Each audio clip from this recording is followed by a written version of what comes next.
Zázraky v tomto predvianočnom čase, vianočnom a povianočnom čase sa môžu diať aj vám.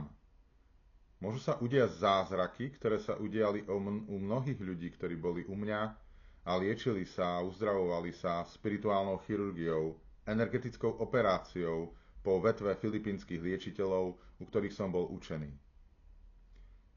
S vierou, tak ako dostávajú výsledky ľudia, ktorí mnohí prichádzajú na takúto energetickú operáciu, buď osobne, alebo formou na diaľku, by som veľmi rád zdieľal aj vám a dal vám tú formu, tú možnosť, energetickú operáciu, toto liečenie, túto terapiu osobne a na diaľku aj vám.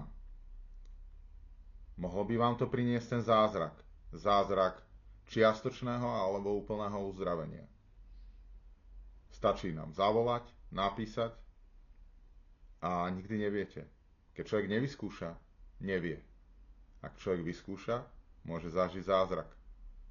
Vyberte si tento predvianočný čas alebo povianočný čas práve pre pomoc pre seba na uzdravenie bolesti, pohybového aparátu, zdravotných problémov, potiaží, rôznych nezrovnalostí. Dneska sme napríklad riešili a liečili mnohé časti na tele jednej klientky a dopadlo to veľmi, veľmi dobre. Verte, že takéto možnosti nie sú pre vyvolených, sú pre vás všetkých. Želám vám zázraky v tomto predvianočnom a vianočnom čase a všetko dobré.